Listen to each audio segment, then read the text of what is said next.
how you want to. All right, is everybody turned on? Okay. We're good, Maddie? We're good. Okay. All right, so I'm going to call the meeting to order. We're going to start off with attendance. And Okie doke. Brenda Burback. Here. Bobby Bowker. Here. Carla Elliott. Here. Phil Maria. Here. Angelica Kanganis. Perfect. Here. Thank you. And Cheryl Roy. I'm here. All right, so, and then just really quickly, the minutes from our last meeting, which was February 27th, is that right? March 26th. Yeah. March Yeah, 26th. okay, March 26th. I'm sorry, I'm like reading my agenda. So I'm reading my minutes as the agenda. March 26th.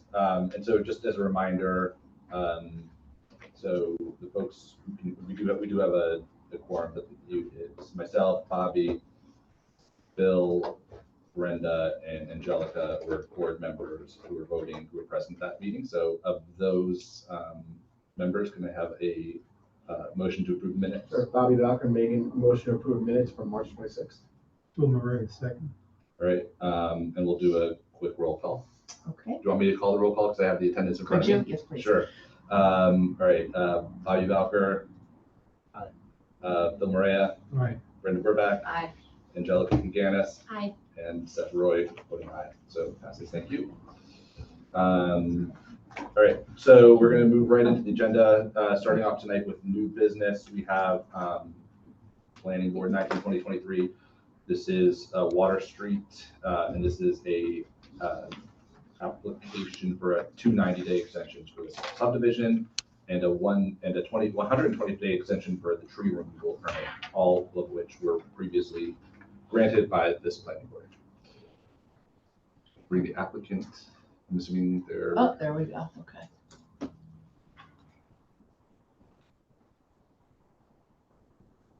So I'll just let the applicant in. They can just give us an update. Maybe they can't hear me, so I'll wait till they're in.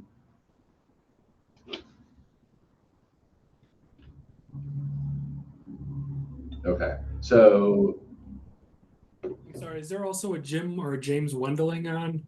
Yes, Jim is there. There we go. Jim is there. And it is a little soft. I'm just going to give you guys, we're having some speaker issues here, so just kind of speak as loudly as you can. It's a little soft. And if you guys can just give us just a kind of an update of the request, where you are with the project. Sure. And I'll just ask staff just to remind us of what our criteria are here before we proceed. Sure. Jim Wendling from WBP Development. Does everybody hear me? We can, yes. Great. And I'm joined by Daniel Patrick from Cuddy and Feder.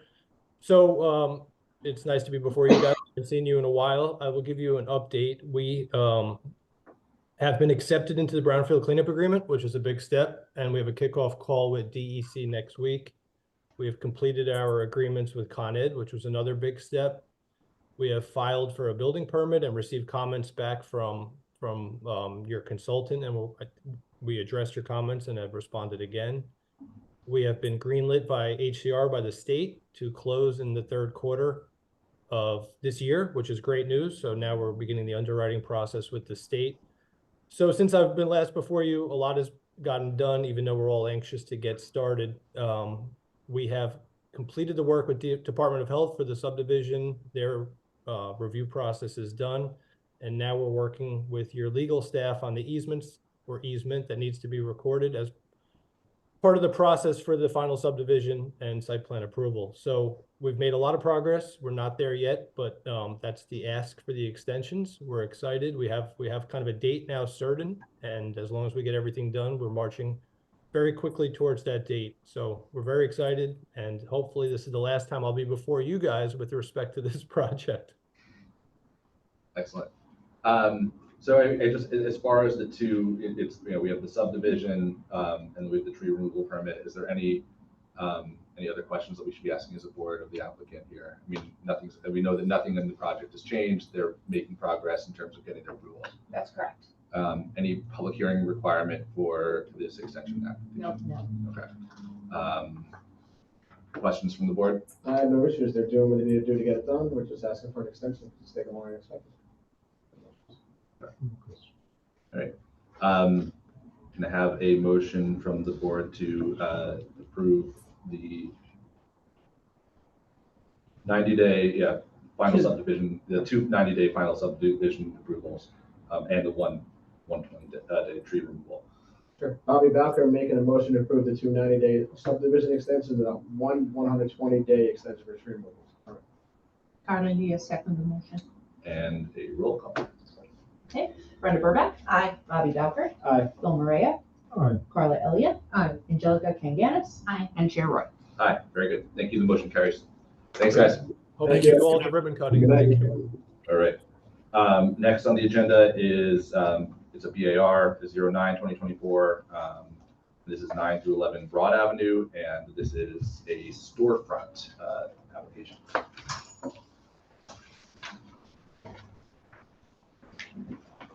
Good evening, everybody. Good evening. Gabriel Salmon, architect, and this is the owner. Excellent. We are seeking approval for. I'm sorry, I'm just gonna make, just please make sure you're speaking into the microphone so that the people who are online can hear you. We are seeking approval for a new storefront for 9/11. There is existing aluminum, as you can see. We're replacing that with a new anodized aluminum. It's gonna be made to match existing, and we're doing synthetic stucco, same color as you see there. Materials are here for your. Okay, so we're just gonna try to pull this up onto the. Hang Yeah, on. just want to see Here it it while is. you're talking. See the Here visual we as go. well.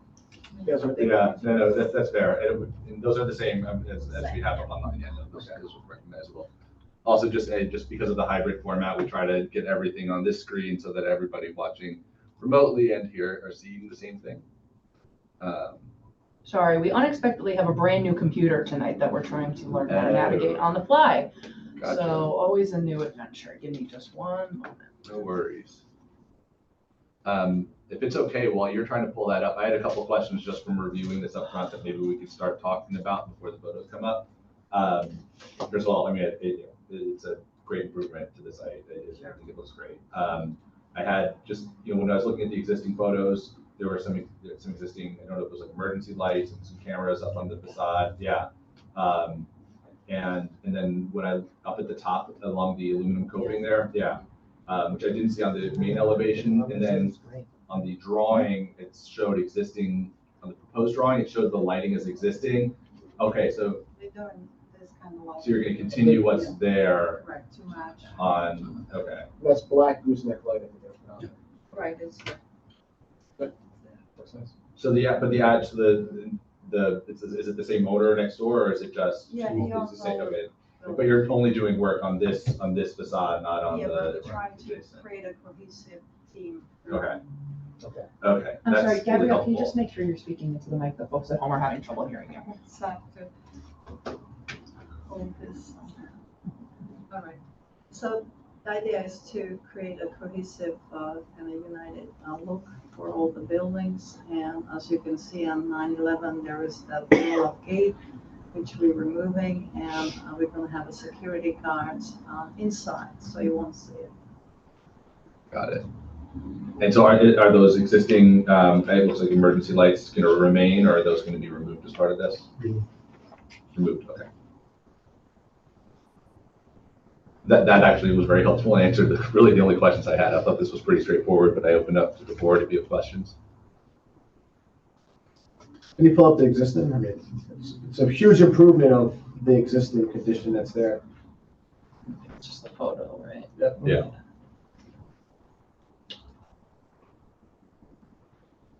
So we have a color of the stucco, if you need to record that. Mhm. It's here. That's the aluminum storefront that you have there as well? The vanilla. Vanilla? First, there's the vanilla icing. Yeah. What are you doing? The vanilla icing. Vanilla icing? Yeah, top left if you're getting the card. Okay.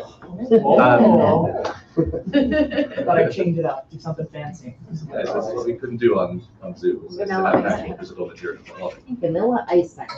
For the windows, the glass, is it gonna be see-through, or are you gonna do any kind of carving on there? Regular windows. Okay, so, You might put on like shades okay. because the The sun roller hits the shades, maybe? building. Yeah, the see-through ones. Yeah. Is there a sign that's going up? It's gonna match. If you see Do we the have to approve sign that? over, he's gonna get a permit obviously later on. But it's I think it's like a foam they carve into it. It Yeah. matches the rest of the signs in the other building. I Okay. wanna keep it all the same. Yeah, we don't issue sign permits No. Okay. on this board. Okay, just wondering. That's a good I don't know question. if you could see closer on the other picture Oh, where the old liquor store is. It shows over to the right more. Move it, yeah. You see 2 stores over to the right, the black sign, Yeah. Yeah, right right there. Okay. I'll change kind of like the gold leafing. So the idea here is just to summarize those, that you have that brick, you have kind of a buff brick on the adjacent building, so you're gonna match the color of it with the Right. stucco. Once I do the grocery store, I want to match the rest of the building, wrap it around the corner with the same color. Okay. That is a nice sign, but that's for another group to look at. But any other questions or issues from the board? The entryway door is staying where it is, you just updated the Same size. same size. Same paneling underneath Yes, the everything is glass, the yeah, it's just the same, you're just making it New. new. Just improve it. Those are metal panels that are on there now. Yeah. Yeah, that's what I'm removing and then do stucco. Can we have a motion to open a public hearing on this application? Angelica Kianis motion to open a public hearing. Carla Diaz, second the motion. Any objections? No objections, the motion carries. Is there anybody in the room to speak to this application? Don't see anybody volunteering. If there's anybody on Zoom, you can use the hand raise function. And I don't see anybody raising their hands. Can I have a motion from the board to close the public hearing? Bobby Bowker making a motion to close the public hearing? Angelica Kianis second. Any objections? No objections, the motion carries. I'm just going to note that it looks like Bill had to step away from the meeting for a moment, but we still have a quorum here. So I'm going to ask if I can have a motion from the board to approve the application, and Bill is back. Bill is back. Bobby Bowker making a motion to approve the application for BAR? Angelica Kianis second. And we'll do a roll call. Okay. Bobby Belker. Aye. Brenda Burback. Aye. Angelica Kinganis. Aye. Bill Maria. Aye. Carla Elliott. Aye. And Phil Roy. Very good. Thank you Sir, very much. thank ma'am. you. Okay, good luck. Sir, if you wouldn't mind just giving us your full name and address, we need a few minutes. Thank you. Right now, Yeah, if you could just say it out loud, we'll get it. Antonio. Yep. CHO USA, Okay. and I use a PO box. Is that okay, or do you want a structure? That's where I get all my mail. PO Box, that's fine. PO Box 888, Austin. Thank you so much. Thank you. Thank you. Thank you. All right.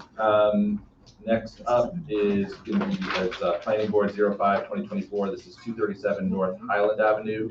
And actually, as the applicant is coming up, I think, Valerie, can you just give us a really brief overview of this application? Sure. So this application is here tonight specifically for an excavation and fill permit.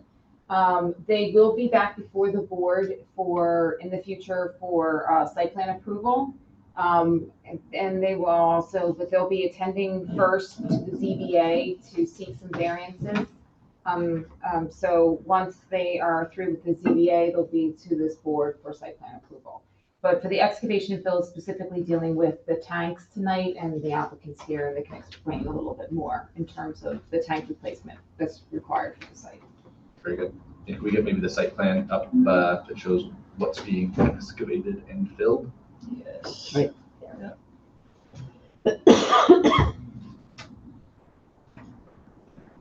Bear with us a moment now. No worries, I'll let yeah. you, Thank you. Let you take credit.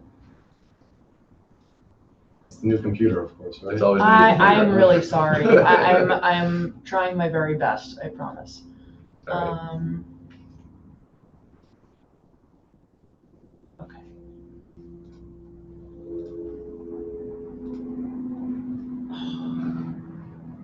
window? Go window. It's window. No, go back. Do And go window. window. There you go. It's probably a new, it's probably something new that they did on update. Yeah, it's I easier. am We have a group so effort, glad. Sorry. Thank you. All right, Tech here we effort. go. Thank you, everyone. Yes. My name is Peter Soltakis. I'm with Kinley Horn Engineering and Landscape Architecture on behalf of the owner and applicant this evening. The site and the premise is located at 237 North Highland Avenue on the west side of Route 9 in the OR Office Research District, surrounded by both commercial and residential uses in the northern part of the village. Tonight, we're looking to have an excavation and fill permit approved for the removal of 6 underground storage tanks, which have gone beyond their useful life and must be replaced. There are, again, 6 tanks that we are looking to remove and replace on site, 3 of which will be removed and backfilled to existing grade, and the other 3 that will be removed and replaced in kind. There are no other site changes proposed other than the filling and replacing of tanks as shown on the plans. We have received all requisite approvals for this stage of work from Westchester County Department of Health, and we are ready to begin the work when we have an excavation full permit authorized. As Valerie had mentioned, we will be going in front of the ZBA with the applicant later on when they're looking to do other site improvements. This work we're looking to do immediately, given that the tanks are beyond their useful life and they need to be replaced as soon as possible. And I'd be happy to answer any questions that the board might have. I'm going to go right to the board here, just questions. Is there any requirement for presence for someone from the city when removing these tanks, similar to when you remove oil tanks from the ground? For the concern of like environmental?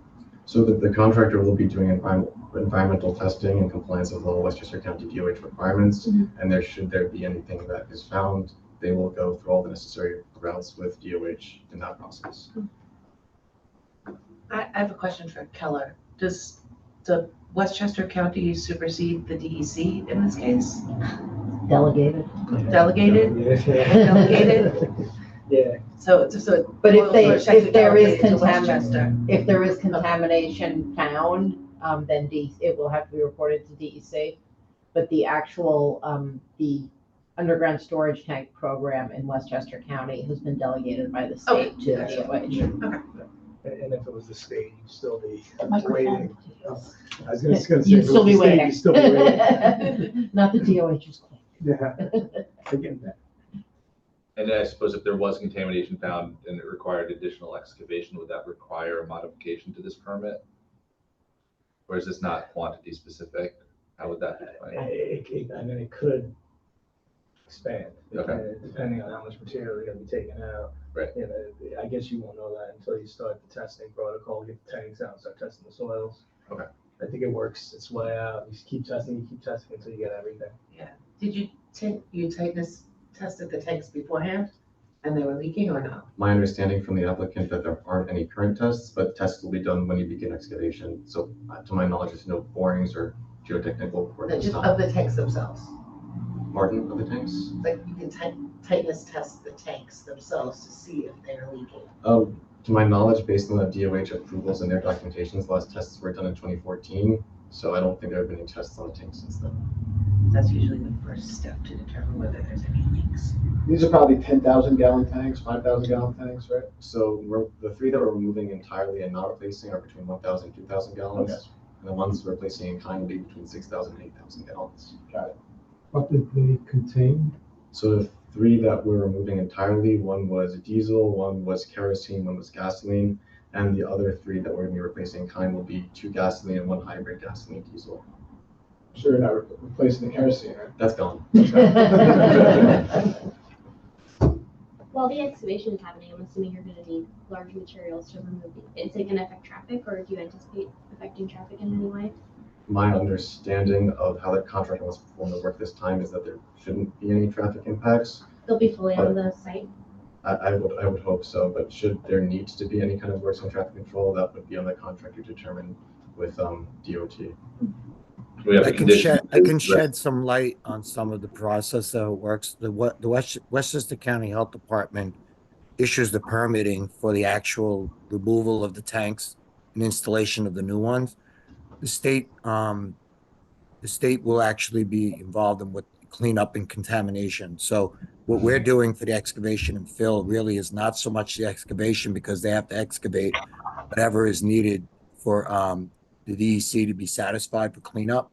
What you're doing is in any fill that they take out for cleanup, the state actually in the plant gives them clean fill that's certified by the state to bring in. What they have to do is, and what this board is doing, is basically around those tanks, they have to install basically gravel to protect the tanks. And that's the actual fill that they're bringing in from their source, and not necessarily for the state for the cleanup of any contamination soil. That's helpful, Joe. Thank you. And also, and I assume that refers also to the 3 tanks that are being removed and fully filled in and leveled. Correct. So there's some that are gonna be filled in, obviously, but we won't know the amount of fill how much they'll have to excavate. That's gonna be handled by the state DEC, because they make the determination of what needs to be removed. And in turn, they bring back clean fill from their plant, from the state, that's actually been, all the fuel's been burned out of the soil that comes back. So then would the resolution have a condition that just notes that those quantities would be defined by the state? Yes, correct. The resolution will have conditions relating to the fact that the actual removal of the tanks and any subsequent remediation are subject to regulation by DOH and DEC. Okay.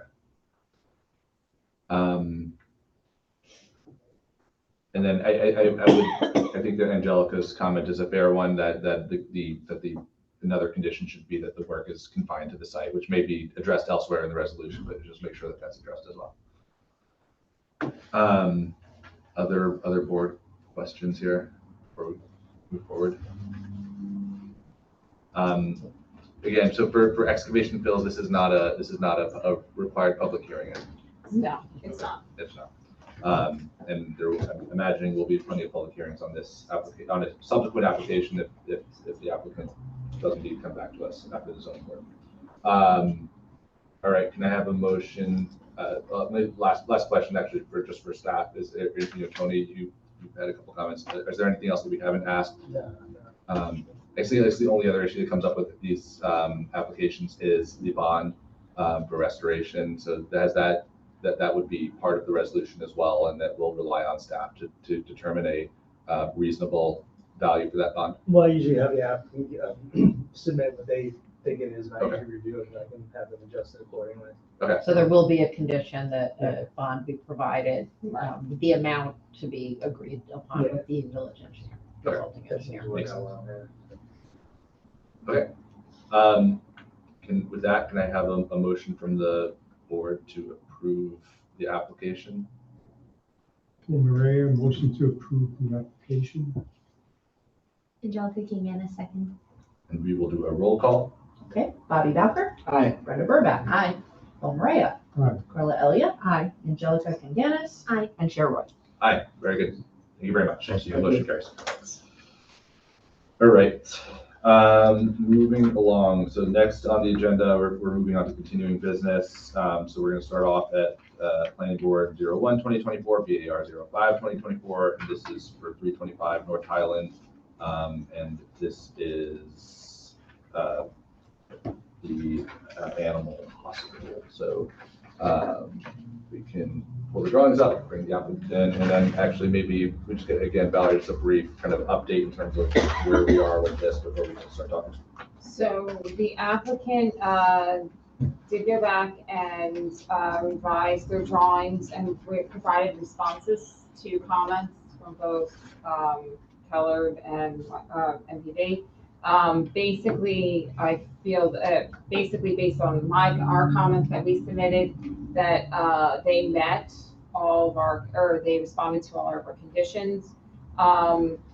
It's the one thing that I just wanted to highlight, that a couple things with, like, they provided the signage details, and the applicant is also going to be using the freestanding sign. They're not proposing any outdoor lighting. And in terms of the parking, They specifically identified parking based on parking counts based on what they were calling the warehousing. But it's clear that they're not proposing warehousing, they're really proposing storage. So there is a section in the zoning, section 270-30A1, which provides for that the planning board can identify uses that do not fall with any particular category, that the planning board can determine necessary parking needed to prevent frequent parking on the streets by persons who are visiting or connected with the use. And so we're recommending that the planning board makes that findings that the warehousing parking requirements just be applied to the storage that they're proposing on site. So you're not necessarily, so it's just clear that they're not proposing warehousing or warehousing use, but it's storage, and they're applying those parking calculations to that. Right, and so and so that would just be approval as part of the site plan as of right. Right, exactly. Using that kind of equation. Right. Okay. And we'll just put that in the resolution that you found, and that was your findings. Okay. Tony? Yeah, we only have one outstanding comment. It's in relation to the ADA spaces. No parking sign is required in the loading area of the ADA space, the van loading area. That was our only comment. Okay. And we have the applicant here. I know you guys, they've probably done most of your presentation for you, but is there anything else that you guys want to kind of add based on where we are at this point? Yeah, so just for the record, my name is Jacqueline Cohen. I'm an associate at Sarin and Steinmetz. Also with me tonight is Lou DeMacy from DeMacy Architects. And yeah, as you know, we're seeking amended site plan approval and also a conditional use permit, just so the applicant can move their existing veterinary practice from 320 North Highland to 325 North Highland. And you know, our latest submission did include the revised plans and also a letter that we feel sufficiently addressed comments by your board, the board's consultants, and also the public. And again, we did receive comments from Keller Sessions, one outstanding comment, which we believe can be easily achieved by a minor revision to the site plan, but mostly ministerial in nature. So tonight, we're just asking that your board close the public hearing and also take up a vote to approve the applications. Board members, questions? One other thing I just wanted to mention, there were some conditions from last month that came from the public that the board was open to considering. So when you do deliberate in terms of the final conditions for the resolution, you might want to look at those minutes again in terms of the stuff that was brought up by the public last month. Thank you. Yeah, so let me just open this up to the board for kind of questions or you know, anything on what's evolved in the site plan. So if you want to go over the conditions. I can definitely do that. Yes, I can. A number of them were also addressed in the applicant's letter that they submitted where they agreed to them. So, but they should be listed as conditions in the resolution and acknowledged by this board as conditions. Bear with me. I will pull that up. Okay, so I mean, I know that one of the issues was the fact that there would be no outdoor kennels on the site, and that's been confirmed in writing and on the site plan. There was a question about the pet relief area, and that I believe was also clarified on the site plan as being on it's kind of the east side of the site between the building and North Highland. With signage and receptacles. And I know the details for those were also provided. Let me make sure I'm not missing anything on here as well. I mean, there were questions about expansion of the building, which I know is not part of this application. There's no plans for that prior notes. Oh yeah, so there was the number of animals that would be boarded. Well, it was a restriction that animals will be kept overnight only post-surgery. Right. And that there would be cameras on them and someone within 5 minutes to be able to get there should it be needed. Yes, that's correct. Right. Okay. Was there a number of animals that was maxed out? That would be really hard to quantify a Yeah. number of sick animals. I don't think it's- Yeah. Well, I think they did in their letter. I think it's Yeah. up to 3. Yeah, so on average, they have 1 to 4 animals staying at one time twice a month, and it's an average of 5 to 6 total per month. Right. At any given time, I'm imagining that it's not wanting to have 10 animals overnight that might be barking is something. There's got to be a max just because the space is limited, and the supervision is limited, and their ability to care is Probably the number of surgeries they do in a all of day those, are all of those limited. things, right? Exactly. Limited factors. So, was there a number that was put into the site plan? Do we want to say no more than 4? Is that you said? Well, we're anticipating, maybe a little bit more, so I think, 5 to 6, but it's never gonna be maxed out at that. Well, it said 5 to 6 over the course of a month, so that was on more than one. I meant no more than 4 on any given night. Yeah, I think that's, Is that to me, acceptable? it's more the over the course, it's more the, number of animals at once. At once. Right. That would be kind of creating a potential nuisance. But if we for could do neighbors. maybe 5 max per night, just in the off chance that there is an additional. I'm okay with that. I think it's hard to, what if an animal gets injured and you have to put a big animal in there, you can't turn them away. You're not gonna turn Yeah, them away. I'm having a problem with even limiting it because it's a vet. They're limited by the Again, size of They're the not, station. by the they're not size. emergency though, right? Right, It's just right, planned right. surgery. It's so they can just control how many post-surgical. people would be- Yeah. Right. So they can control it unless an Yeah. emergency comes in and needs surgery. Yeah. And I think the context here also is that, the veterinary use is as of right. The conditional use here is the intensive use, which is the overnight stays. And I think that, so what we're really looking at is not a limit on their everyday regular use, but because, and especially this is, it's been very, I think, thoroughly, vocalized by the neighbors, that their concern is that overnight time period, that 5-minute restriction in terms of getting staff on site, to address them, 1 person and 5 animals, once you get past that ratio, I do think it becomes somewhat problematic and it could affect how we see that. I think the other thing to remember, and this is also came up, and this isn't a condition, but I just want to speak to it again, for the people who came and spoke last meeting and possibly tonight, from the neighborhood, which is that, this is an application for a site plan for this applicant, and it's the new tenant comes in or somebody else wants to change the business, or something, a doggy daycare wants to buy the building, these approvals would not apply to them. They would have to reapply. So this is not, that's more of a community for the people who are not here, more a note for the people who are not here, but just wanted to put that out there.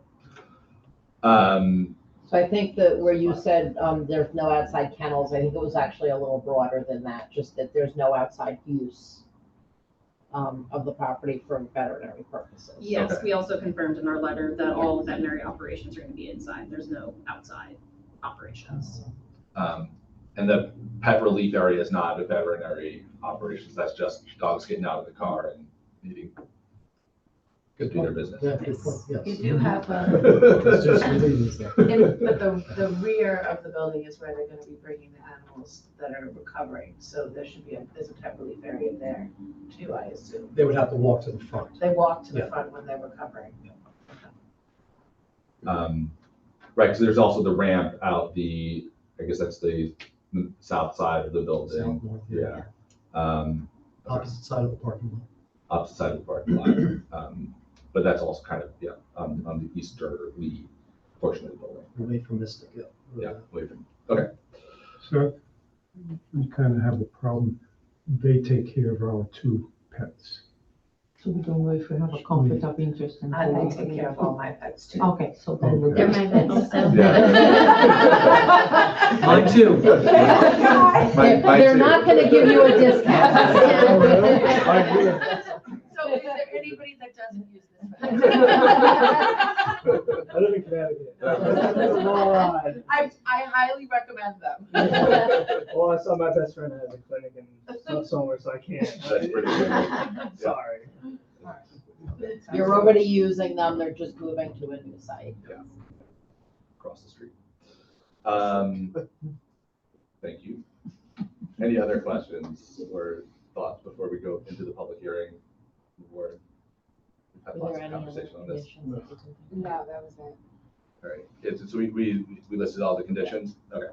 All right, so can I have a motion to reopen the public hearing on this?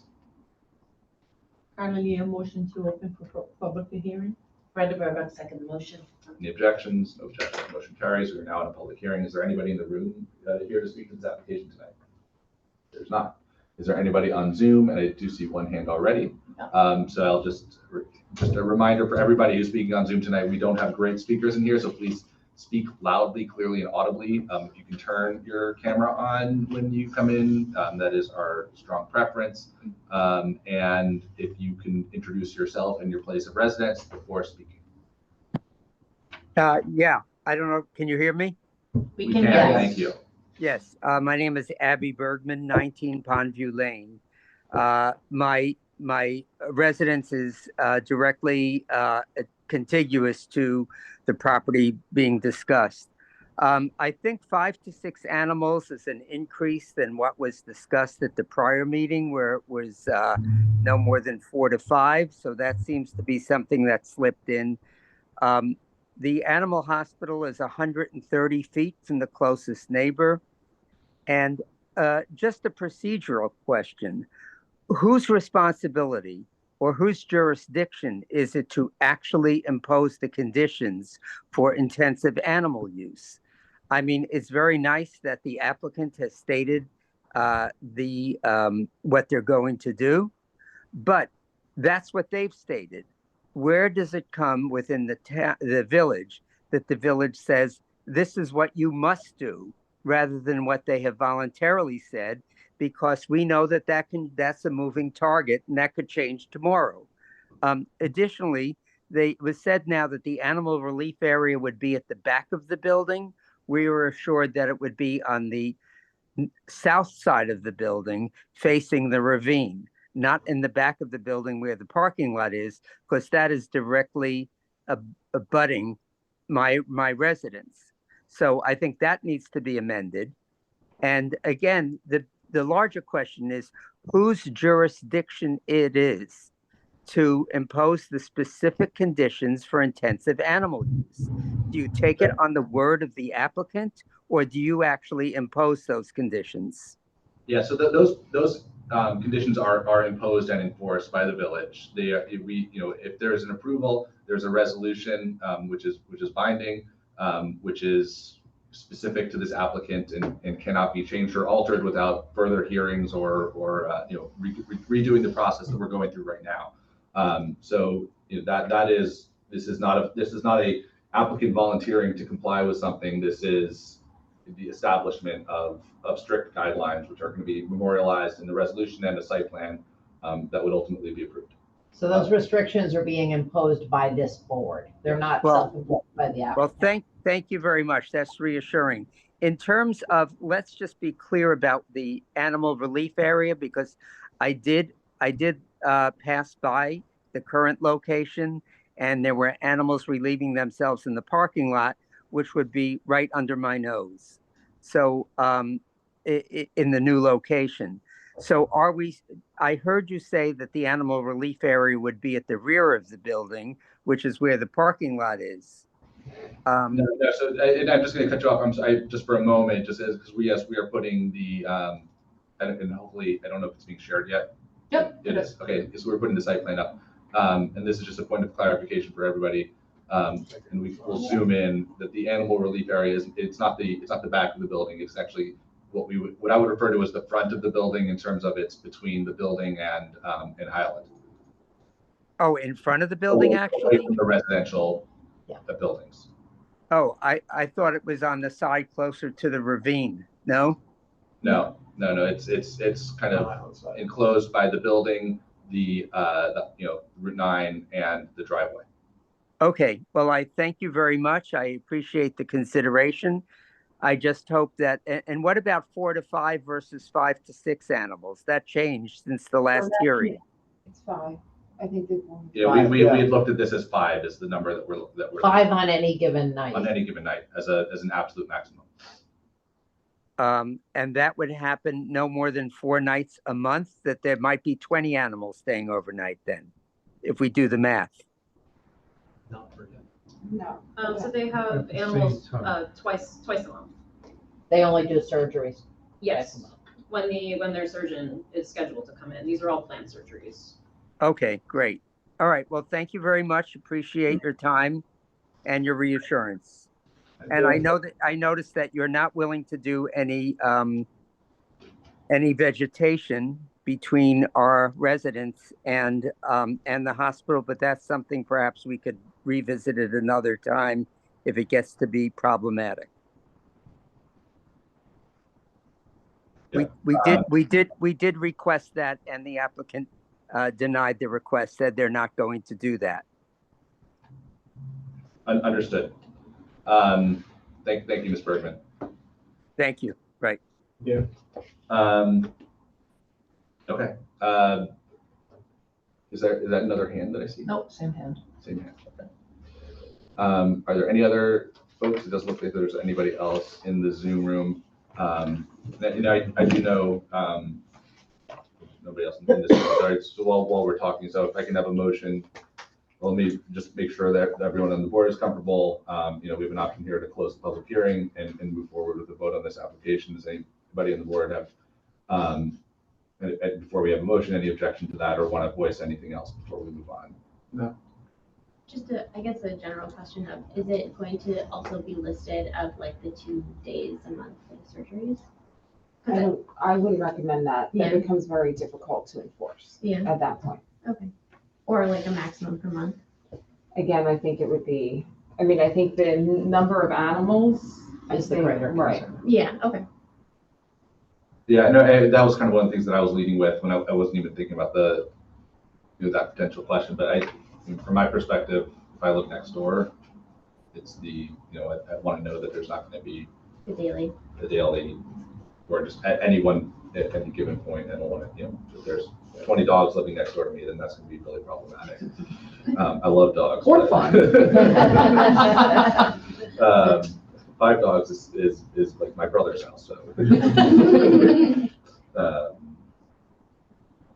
Okay. I have a motion then to close the public hearing. Yeah, Bobby Bowker making a motion to close the public hearing. Will Murray second.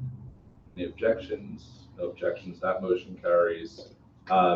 I know that we just spelled out a number of, I think, really important conditions on a potential resolution here. So I just want to make sure that we're spelling, that we have them really clear as we move into the. Do you want me to read them all? Yeah, could you please? Okay, sure. I have, first of all, that there would be a no parking sign requirement on the ADA space. That the parking requirements are based upon that section that I highlighted, 270-30A1. That the conditions, that the animals be kept overnight, the only animals kept overnight are ones for post-surgery, and that there's no more than 5 at any given night. That cameras will be on them and someone will be able to respond to them within 5 minutes. And that's someone that would be living locally. Okay. Sounds good. Any last minute comments on that? Otherwise, you have a motion from the board to approve the resolution. Well, we don't have to include in the resolution no outdoor kennels. That condition should be included. No outdoor veterinary use. Veterinary appurtenances. Thank you. All right. Can I have a motion to approve the application with those conditions? Motion to approve the application with those conditions. Brenda Barbuck, I second the motion.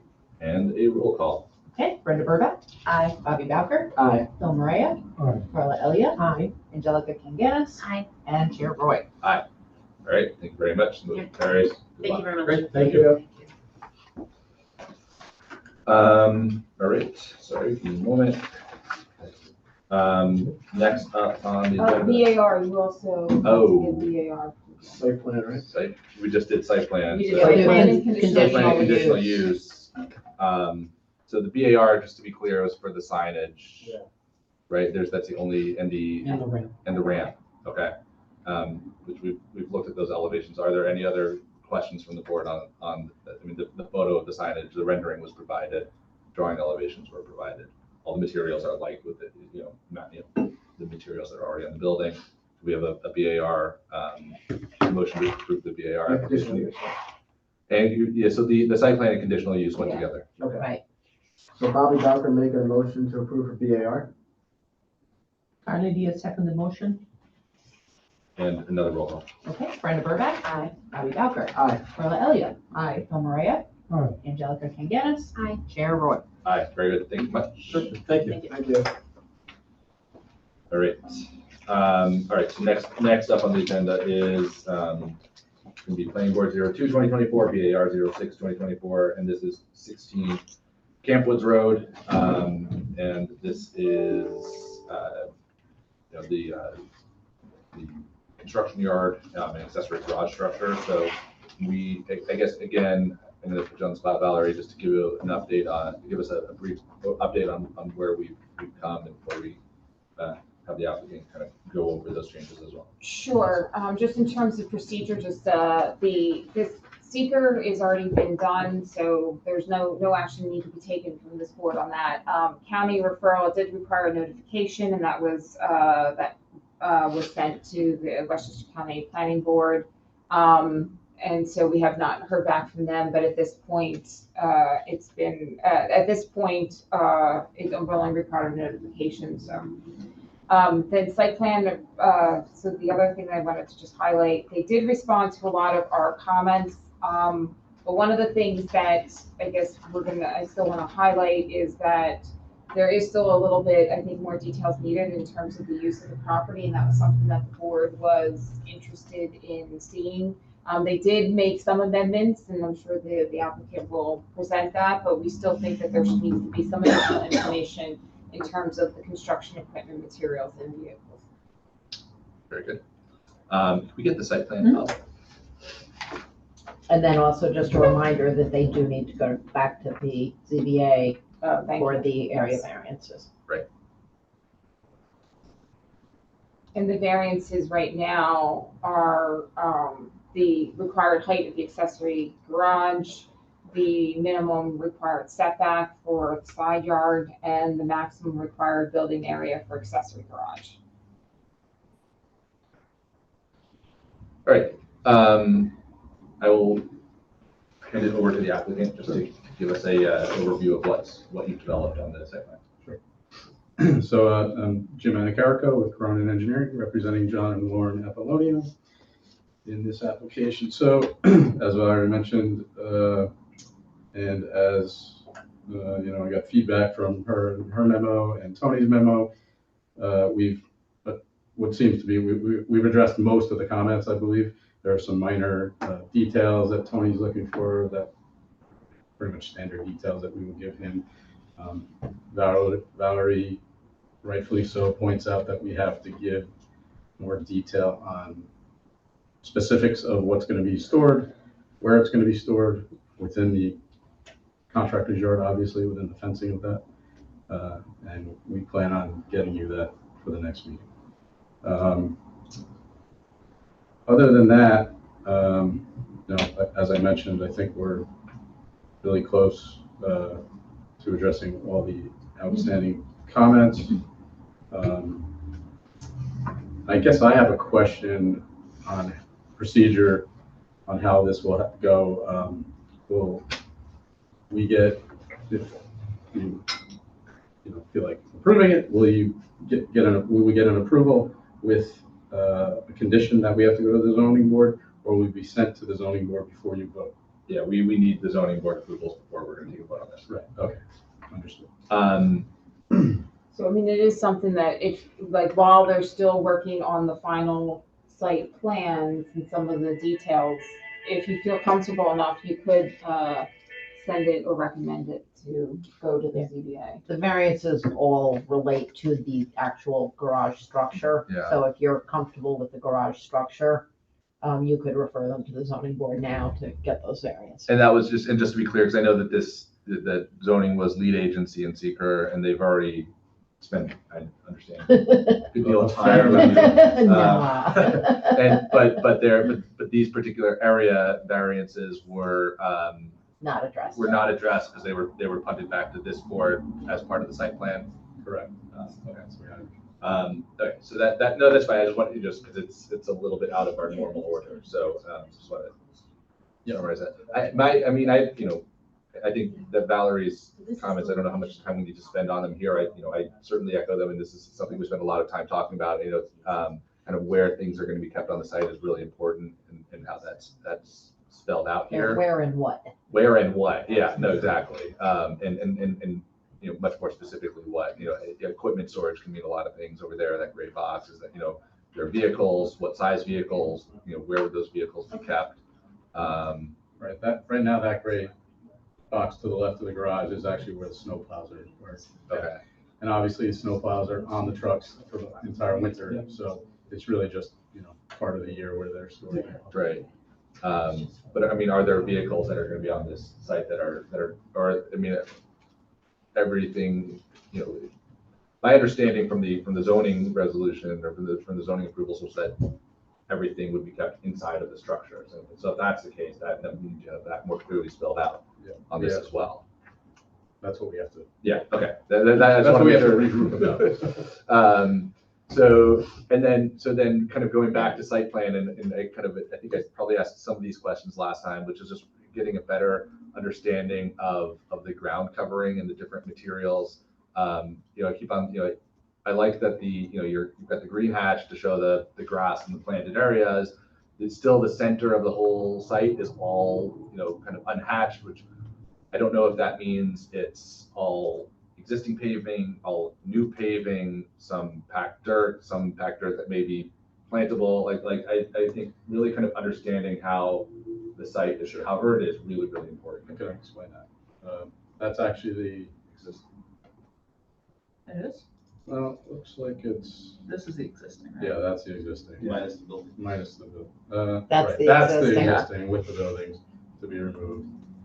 Thought we had shown that area. I kind of thought there was building too. Yeah. Okay. Oh, yeah. Okay. There, it's on the landscape. It's on the So, landscape okay. plan. So, the white area is, all right, coming up to the left is the driveway, obviously, that is asphalt. The area where all the parking spaces are to the south, for the residents of the house, that is all existing asphalt. There is that existing asphalt all in front of, within the contractor's yard, except where, Tony pointed out the garages that are gonna be removed. I believe they have concrete slab, so, I mean, John, I assume we'll take those out and just pave those areas, fill those areas in with asphalt. But everything you see white, it's not a building, is asphalt, or will be totally asphalt. And in the back, that is primarily vegetation. There may be spots where there's some dirt. Tony pointed out that, he wanted that all seeded, or if you will. Reseeded, maybe. Reseeded. Got a vegetable garden back there. So, the existing asphalt's gonna stay existing asphalt, and you're adding new asphalt where the buildings are coming down, or are you gonna repave the asphalted areas?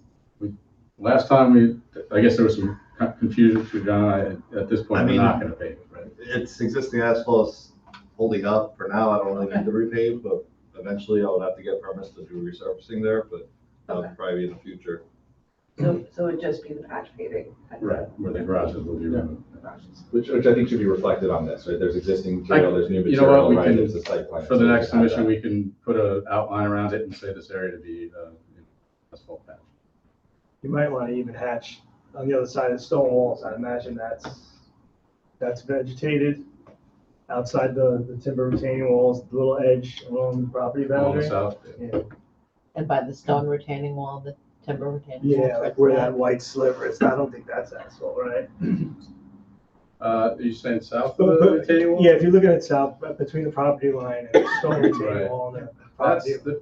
there's a wall, there's like a little retaining wall there, I guess, and there's some trees planted there. Yeah, but there's Like not, maple that's trees, not it's like asphalt. that. It's not It reads as asphalt on this drawing. I think it would actually help to clarify. I can So put a between the line wall, right between the there. retaining wall and the property line, there's like a bunch of trees. That's that's pretty much all So our practice. reflect that. Yeah, It's all maple trees there. It's all- That helps us to understand the plan and makes the plan make more sense. Yeah. Yeah, It's you should probably it's show a the trees on buffer, the drawing it's- so that we That, see. that the whole area there is all full of all maple trees there, all the way around, pretty much.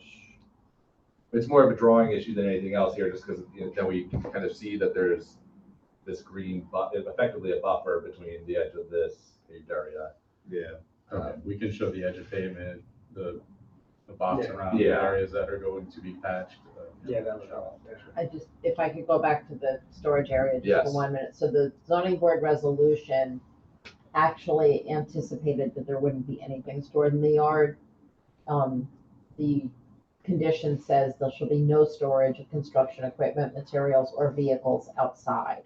All such equipment and materials shall be stored within the garages. So I know we're now talking about maybe there will be some equipment or materials stored outside. If that's the case, figure that out now, because you should probably also ask the zoning board to amend that condition. When you're there. Got it.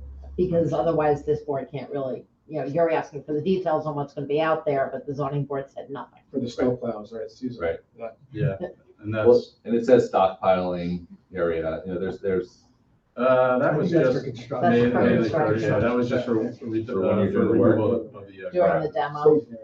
Yeah, staging.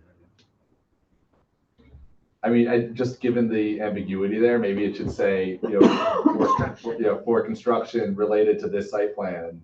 Because otherwise, to me, it looks like that's where you're, it's a construction site, it's a construction yard, and you may be stockpiling materials. Yeah, I was actually thrown off by that. If you saw that in residential, you would know it's a Right. stockpile, yeah. Right, no, but yeah, exactly. Yeah, I get you, I got it. We'll clarify. So I think before you go to the zoning board, figure out what you really wanna do, because you're gonna have to show them and ask them to modify that condition. But that also speaks to potentially. to the label, which is construction storage yard, yet you can't store anything there. So it needs to be,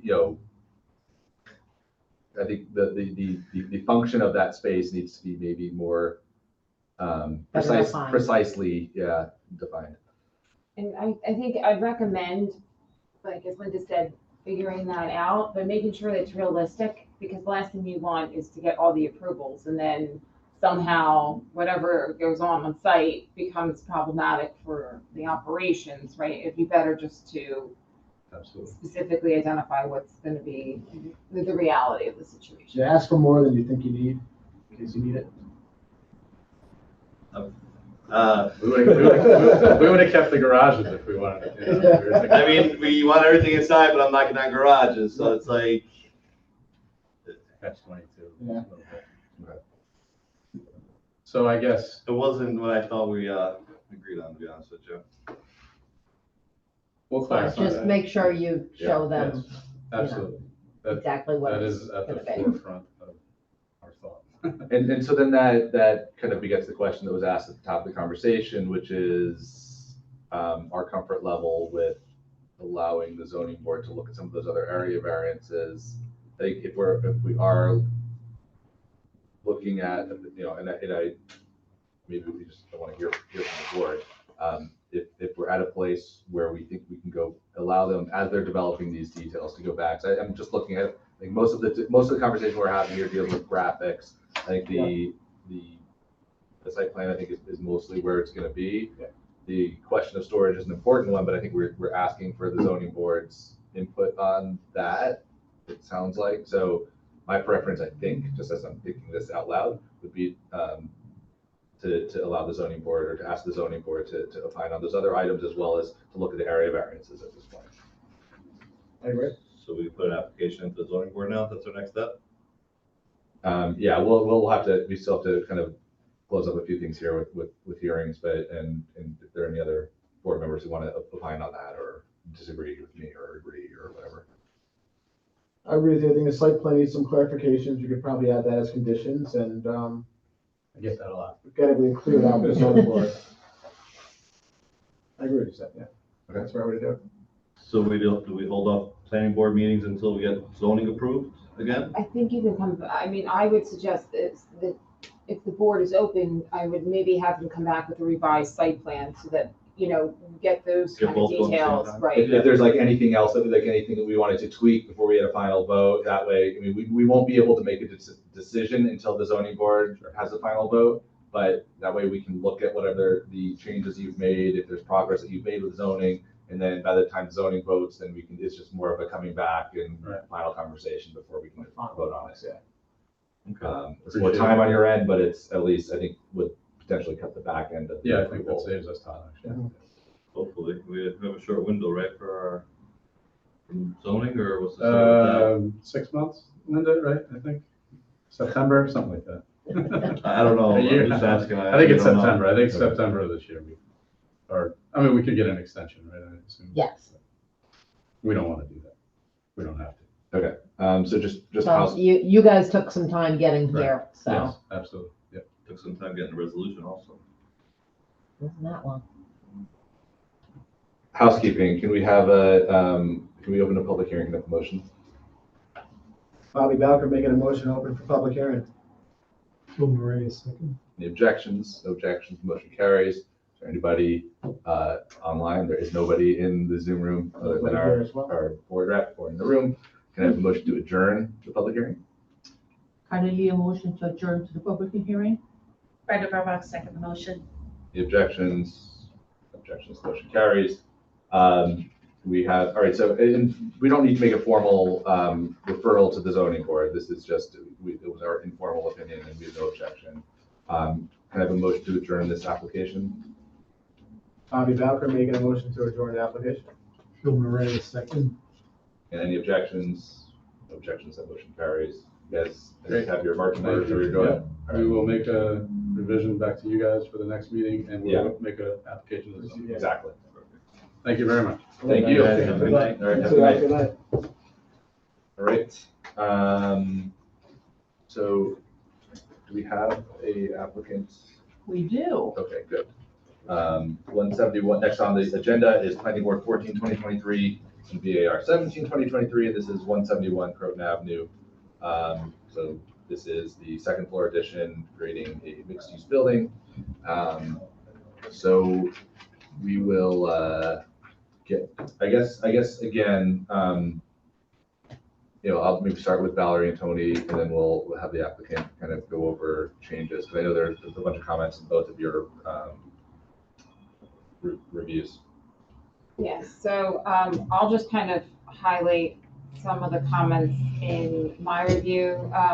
So the applicant is, has been moving forward with addressing some of the comments that we had and providing us additional information. But my biggest concern is in terms of the site plan is really focusing on the actual site plan itself in terms of the parking and the space that the site plan says versus what's actually there on site. I'm a little concerned with the actual parking spaces being able to, the parking lots be able to accommodate the 4 spaces as well as the trash where they're proposing to have the trash and recycling. And also the sidewalks. I just think the site is very tight and it might require the applicant to take a look at the actual, whether it's the survey or on the ground. I just think there's something a little bit off from existing conditions versus the plan itself. Right, and then I guess all of this kind of bearing down on the actual workability or real, kind of constructability, workability of this parking, right? I mean, that's kind of, I think, what a lot of this conversation that we've had over the last several months is kind of come down to. Tony, I don't know, because I know your comments are along the same light. I mean, Yeah, one of the comments I just want to note again, they still have parking within 2 feet of the property line. I know they show pavers, but that constitutes still parking. Right. Just need to see more detail on the ADA ramps. Just got to make sure it complies. They have the ramp shown. We asked for the detail showing the slopes. Again, I still don't know where we are, in the sense of the parking spaces being blocked. I don't know if we ever came to a agreement. The tandem. The tandem parking spaces or how that's going to be handled.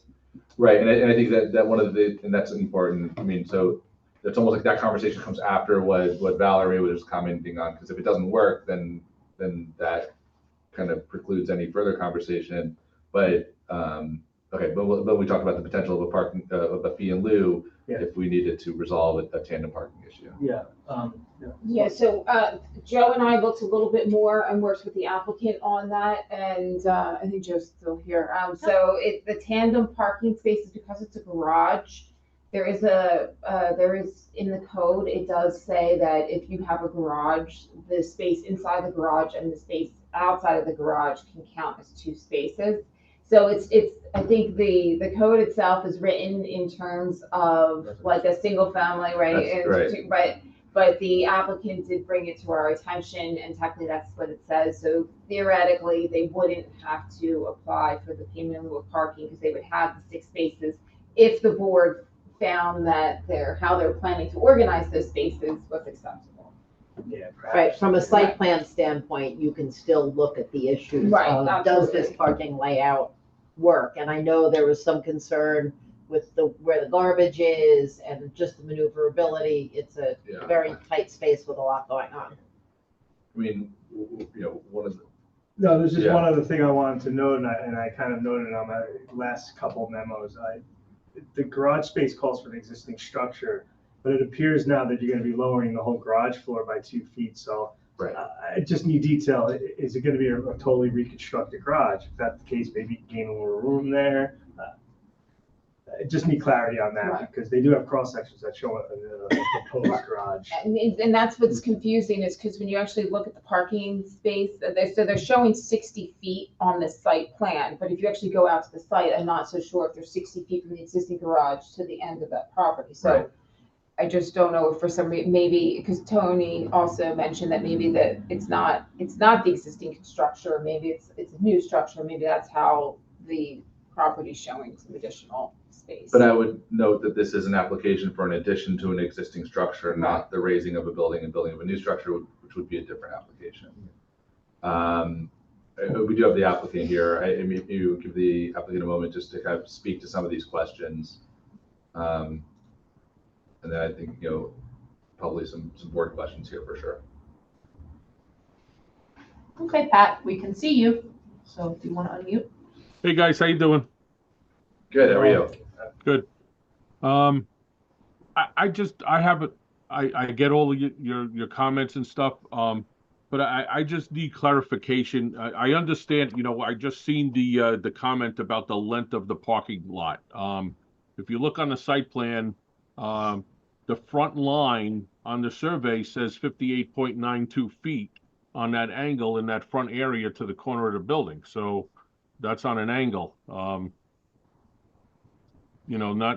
that front corner. It's in the back area. Yeah, that line where the driveway is 58.92, I think it is. Is that the dimension, Valerie, that you were talking about? Yeah, the dimension from Back the building back. Yeah, so the property line dimension on the survey shows 58.9, whatever it is, 58.32. Is it 32? I can't see it, but anyway, it's 58 feet plus few inches. And according to the survey, the building's back a little bit further than that. So again, we'll verify that. But I'm asking for clarification on the tandem thing. So we talked about it the last time. I did drawings to alleviate the garbage, but I couldn't get them in time. The garbage now is on the backside. It's added away. It's a better function as far as the path goes and everything else. There was another comment about the space being 18 feet. So what's shown there is the 2-foot buffer.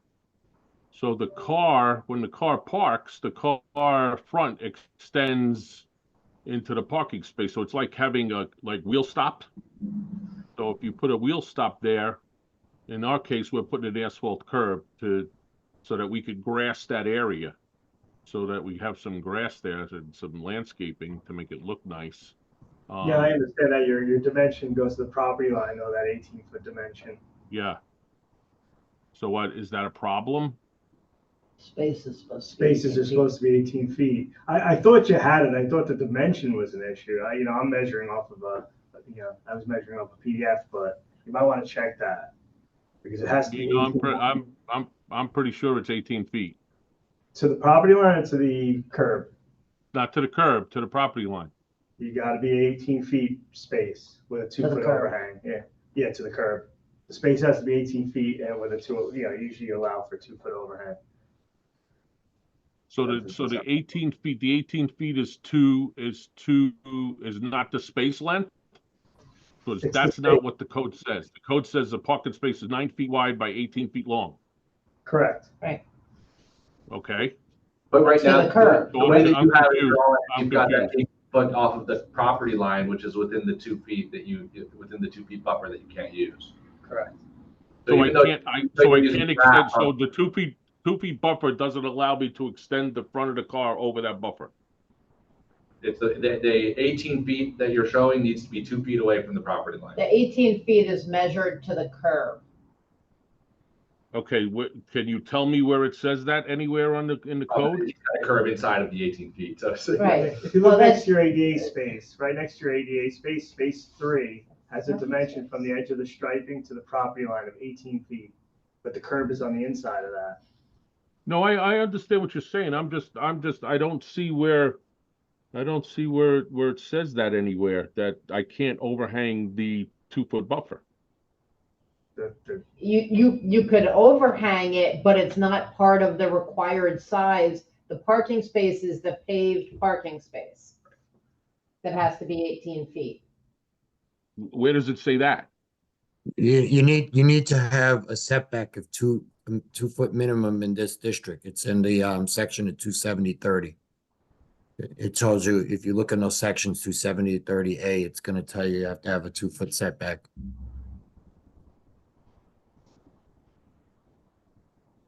So the 2-foot setback can't be part of your parking space. I got you. Yeah. Okay. The asphalt has to be I'm going to look for that. I don't know if it would be worth it to do a site visit to this site to look at this to see. I think, look, the issue that we keep on coming at here is a lot being kind of tucked into this really small area, and you're working around an existing building, which is a good thing. We like to keep existing buildings and add to them. But it's like everything is being, we're being asked to evaluate a site plan, and every time we look at it, we're scratching our heads like, will this really work? And I don't want to just send you away and say it won't, but I also, I don't want to, I don't feel comfortable with where it is right now, that I'm going to see this thing get built and, cars aren't going to be able to fit in there properly. More cars are going to wind up on the street. We've heard a lot from the neighbors here. It might be worth it to stake off the property, use, kind of build a mock-up of this parking lot and kind of like, the cars really going to fit in here, which is honestly, if I was, in your shoes as well, designing this and looking at how it's going to work, I would want a physical mock-up because, this could be a real problem.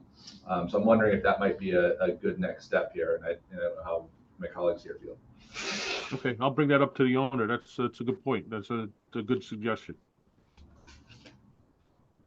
Yeah, I think the other things are, they're answerable. So it's not, the other comments are all, answerable. So it's just this parking thing. We just gotta, we gotta figure it out. And yeah, I just wanted to come to just get that clarification this, tonight, and just so that, we could proceed, with the next step.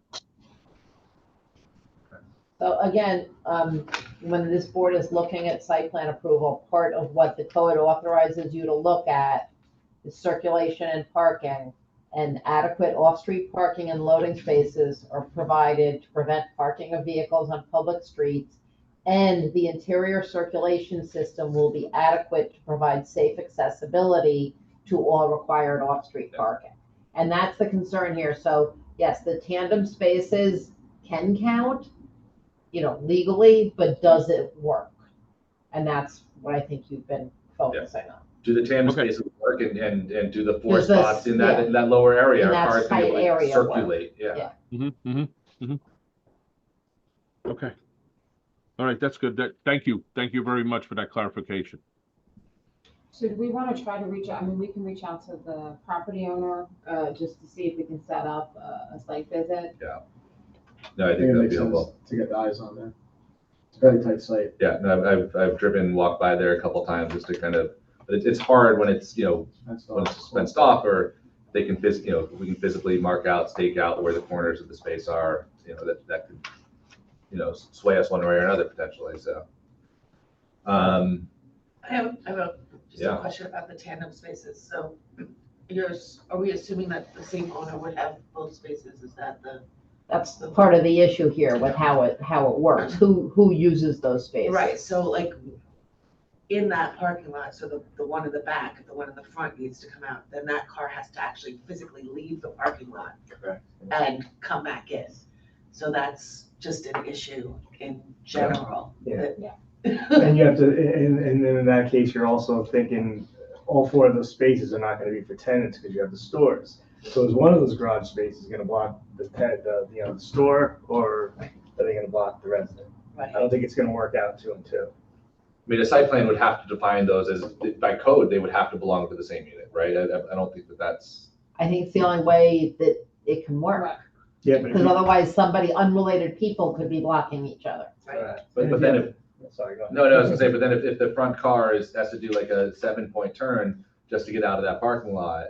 Can you do a full 7-point turn in that garage right now? It looks like you have to just back out. Back straight out. Yeah. All the way out. Which I mean is also, I don't remember if that's like a street there, but like are you going into traffic backwards? Yeah. Yeah. Yeah, I Yes. think you're right. Yeah. That's. And then if you And can- to let the car in the garage pull out, you can't just back up and they can pull out. You're gonna have Yeah, to you're go gonna, take a ride around the block. Yeah. There's So a lot of you problems need with the two parking lot. people Yeah. to move a car. and if you have Right. four cars being residential, that leaves you one space for the commercial. If one car is. It's two spaces because the handicap space is counted. It's not counted. Right, so But that- from a No, it's practical counted. standpoint, Correct, Right. yeah. Practicality matters. I mean, and then, and I realize there's some topography there. We didn't really talk about Tony's comment about the garage and the floor being lowered and the existing structure versus the non-existing structure. And then, is there another way of getting onto this lot other than this one like narrow space? And if the entire garage was opened up the opposite way, could you open up a lot of space and have, a whole row of cars that just, I don't know, but it just seems to me, Yeah, we're trying to keep the front from what I feel before was a really, really bad safety situation with cars going by, with pedestrians walking in that corner to get into the deli and stuff, and those other stores that go through there. We're trying to create that front area to be a lot nicer looking and a lot safer than it was before. Yeah, I appreciate that, and I think we talked last meeting about the changes to the street facade, and kind of, I think we had some positive reactions to that. And I think that side of it, I think, is admirable, but how you're making the site work in the back, I don't see that we're there right now. Yeah, okay. I mean, some of it is also based on like just the fact they're trying to avoid the payment in lieu of parking, but if you only had like 4 spaces on the site, it would work a lot. Right. Right, if they use the 2 garages for Correct, Right. one space for each unit, and then you had the 2 in the back. Right. Yeah, that's a good, I hadn't even thought about that. Yeah. Gives you a lot more room to move around. Right. Just move 4 cars around. 9x18 freed up. 9x18 freed up. Okay, so I think you can, talk to your client about the possibility of building some sort of a mock-up, and, we can look at what it would take for us to do a site visit if that was in the cards. Can we just administratively have reopen the public hearing on this? I will need a motion to open for public hearing. Joe Maria, second. Any objections? No objections, motion carries. There's nobody in the room. I will note there is nobody on Zoom. I have a motion to adjourn the public hearing. Bobby Bowker making a motion to adjourn the public hearing. Angelica can get a second. Any objections? No objections. That motion carries. I think that we've got, are there any last minute comments from the board on this? I think we've done it.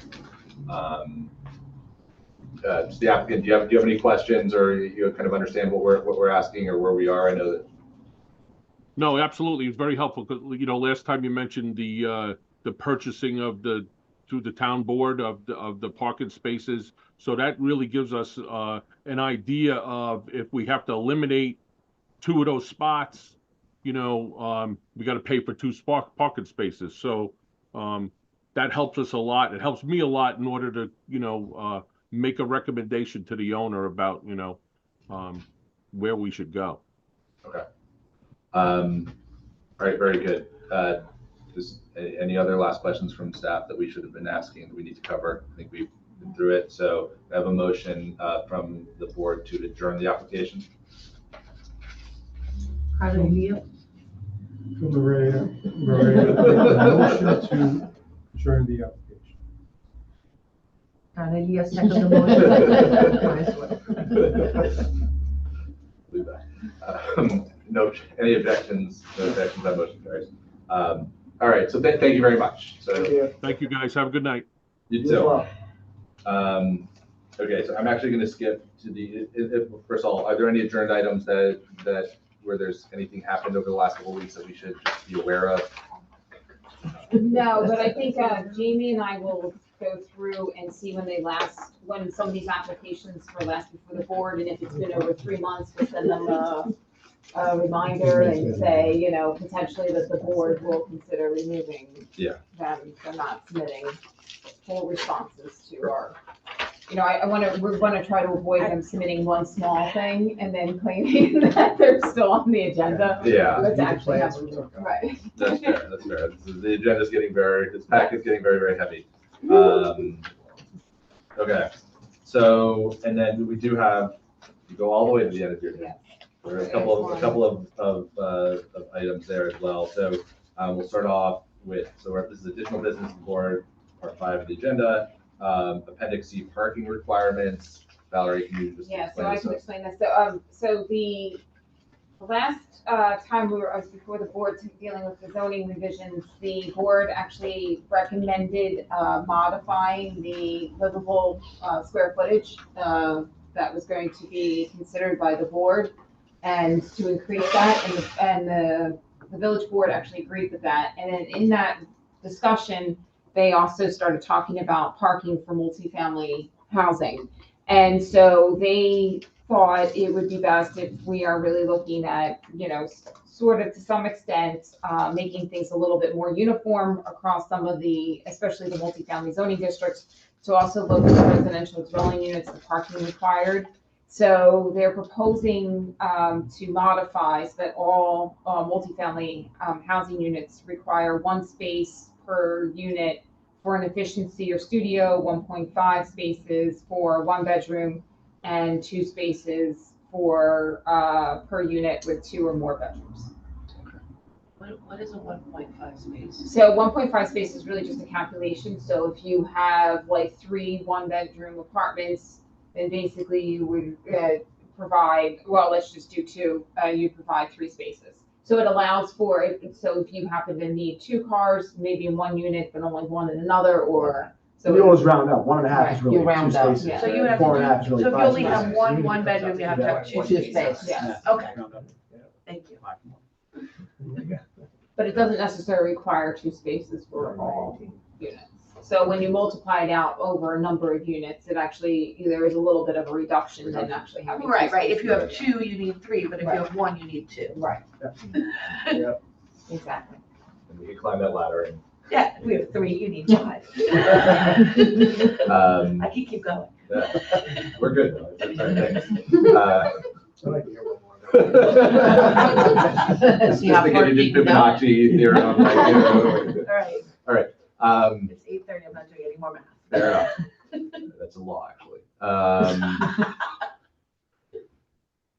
Makes sense to everybody. I think, right, they're just looking for a recommendation from us, right? Just This looking is- for a recommendation, because it would technically be a zoning change. Okay. Yes. And, any other comments from the board on this? Makes I mean, sense, I agree.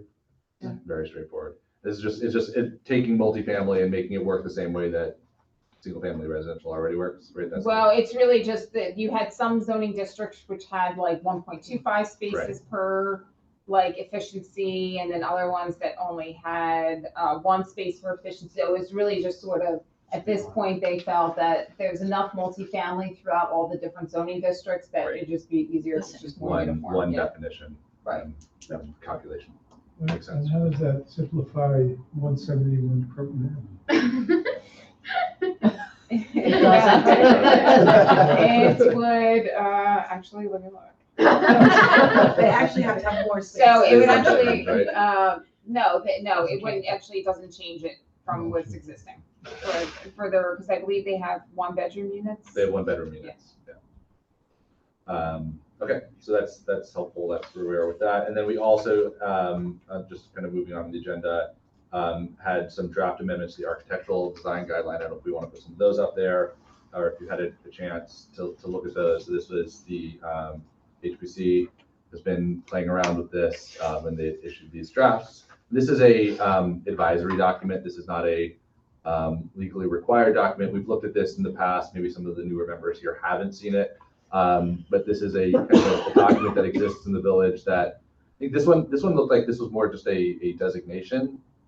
I wasn't sure about that. The James Robinson House. That was.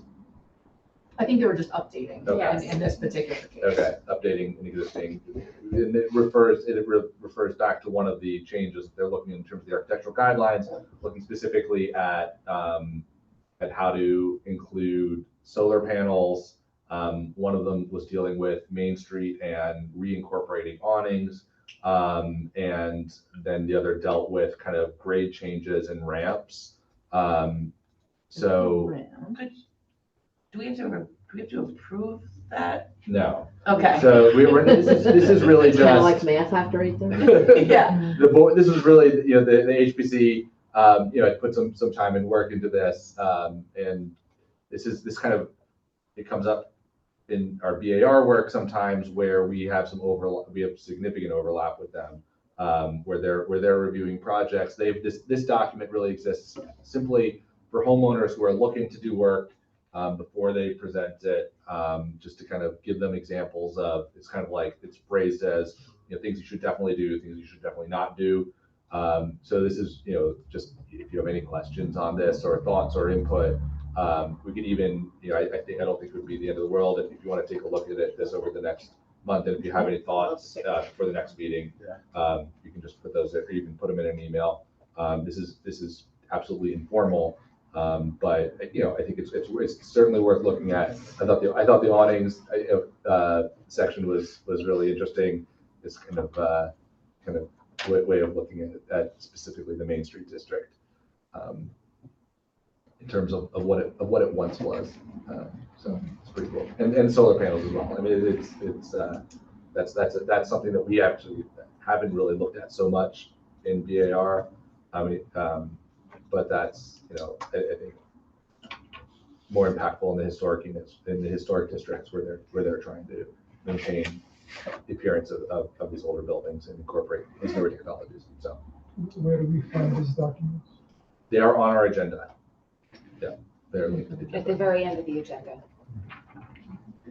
The very end of a very long agenda. Right. But yeah, they are. You gotta get We through all those actually, pages of ironically, adjourned items. the parking was on for last month's agenda.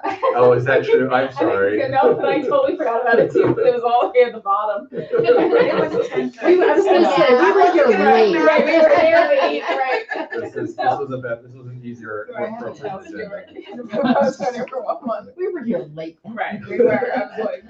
And now you'll get back and be able to watch the third quarter of the Knicks game. So it's, They're winning. are they? I just checked out. I was just gonna check. I did not touch my phone during the meeting. All right. So on that note, can I have a motion to adjourn the meeting? All right, a motion to adjourn. Bobby Bowser, I second. Any objections? No objections. Motion carries. Thank you very much, everybody. It was a good meeting. Thank you. Good night, Joel. Good night, Jamie.